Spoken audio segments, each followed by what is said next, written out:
ariko hari nashonje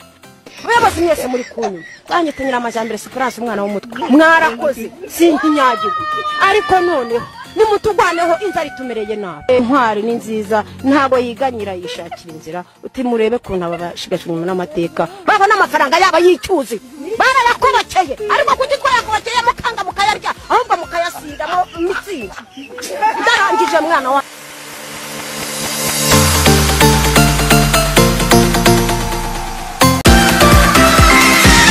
Hello, this is Shakara Believe Congravado Defeated Teach. This is Enjoy TV Rwanda. Ngendi kama jesh ikiganiro ni The Vibe News. Ihera ijisho umukanya gatundaza nkutamo. Webazi mwese muri kunyu Tanyitanyira amajambere Esperance umwana w'umutwe mwarakoze sinkinyagirwa ariko none nimutugwaneho inzara itumereye nabi intwari ni nziza ntago yiganyira yishakira inzira uti murebe kuntu abashigashwe n'amateka baba n'amafaranga yaba yicyuzi barabakobakeye ariko kutitwara kubakeye mukanga mukayarya ahubwo mukayasigamo mitsinga darangije mwana wa ngiye ubwanje ku mutima wanje iradi izigiye ariko hari nashonje harumenya nashonje naragiye ngo muri The Vibe News naona zabagerera namubazaniye umenya nashonje amafaranga yatwara yakobokeye uyu mumama rero ushobora kumubona ukibaza ukabutazi aho buvana aho bijya ukaba utazi wagwani uyu mumama akaba atakiri mu mubiri akaba yarasinziriye yaritabye Imana akaba yaciye imyaka 2 yitabye Imana mu mwaka wa 2023 ariko uyu mumama yabaye umustar ku mbuga nkoranyambaga nyinshi ya trendinze amagambo yakoresheje abantu benshi bakunda kuyakoresha ariko nyine ni muzi wagwani ngarumenya nashonje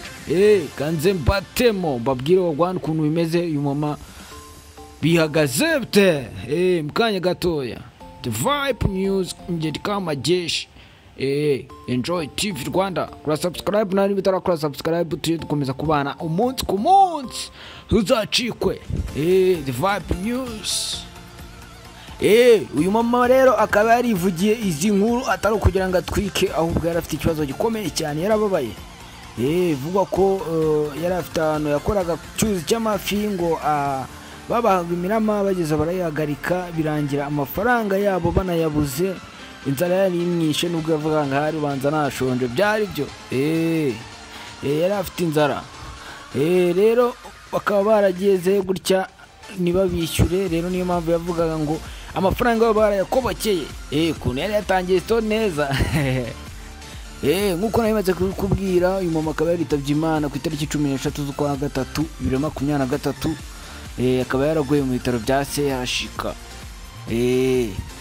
rero nabwiye ngo ngiye nzajya mbazanira inkuru zitariho ivumbi The Vibe News uyu mama rero abantu benshi bakaba batazi inkuru y'ubuzima bwe nyine ahantu byaturutse nkuko nabibabwiye ni mu cyuzi cy'amafi bakaba barimo amadeni bikarangira batabishyuye niho yavuze ngo amafaranga yabo barayakobokeye nkuru ni mujya kuba nko za mitsingi ntabwo byaturutse yabivuga gashonje ntabwo byari kugira ngo atwike ku mbuga nkoranyambaga ariko n'ubundi byarangiye abaye ikimenywa bose ataba umusitari kuba umusitari wana ntabwo bigoye biragoye n'abashuka nkaboshya biragoye cyane n'atari Jeni Kamajeshi ni Enjoy TV Rwanda ikiganiro ni The Vibe News komeza kugenda dukurikirana umunsi ku munsi ngenda nkuzanira utuntu dutwika nawe uca muri comment umbwira utundi tuntu tw'ingenzi wana ngenda bikurikirana gatanu ku kandi shout out ku bakunzi banje bese aho mwerereye Kamajeshi official kiganiro The Vibe nawe utaha nakagaruka ciao